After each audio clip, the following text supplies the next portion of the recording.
The key is to build systems that lean on your dominant function and support your weaker ones. Hey everyone, welcome back to my channel. If you've ever struggled staying disciplined, like sticking to a routine, following through on your goals, or just maintaining focus, you're not alone. And more importantly, you are not broken.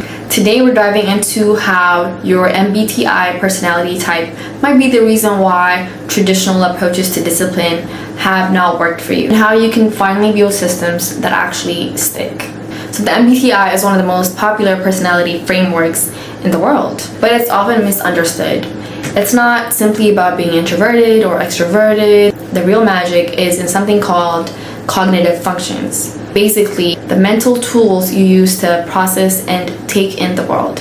Each personality type has a unique stack of these functions, and the way those functions are ordered explains so much about your motivation, your habits, your productivity, and yes, your relationship with discipline too. Typically, most advice about discipline is a one-size-fits-all.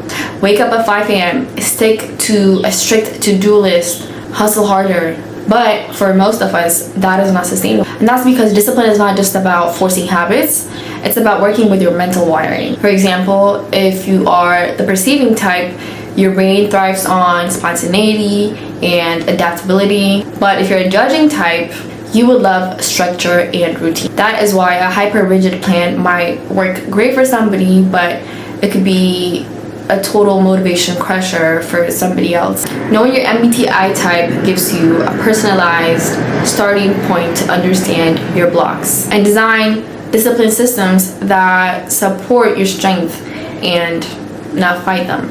So let's break it down. Every MBTI type has 4 main cognitive functions. Your dominant is your mental superpower, the one that comes to you naturally. Your auxiliary backs up your dominant function. Your tertiary is more playful or developing. And lastly, your inferior is your blind spot, the one that trips you up when you're under stress. And here is where it gets really interesting. Each type also has something called a trickster function. It's your 7th function, and it often shows up as confusion, resistance, or sabotage.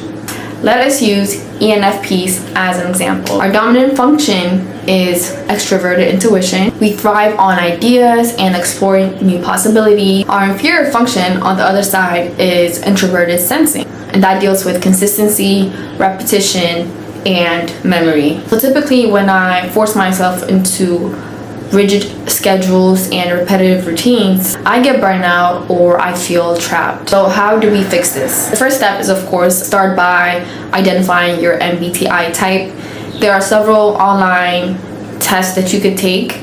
I'm gonna list a couple of free ones over here. Official one, which is not free, you can find it over here. And if your result didn't display your cognitive stack, you can easily find it. Just Google cognitive stack, your MBTI. Cognitive stack, INFJ, or whatever your type is. To start, just take a look at your dominant and inferior functions. Ask, what kind of environment energizes me?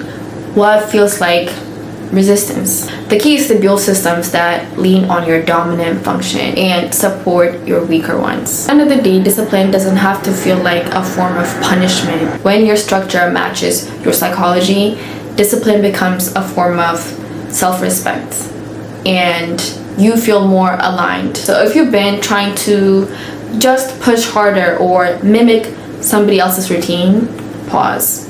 Learn your type, understand your mind, and then start building from there. If this video helped you, drop a comment with your MBTI type and let me know what your biggest challenge with discipline is. Don't forget to comment, like, and subscribe if you want more content on psychology, personal growth, or motivation. See you in the next one.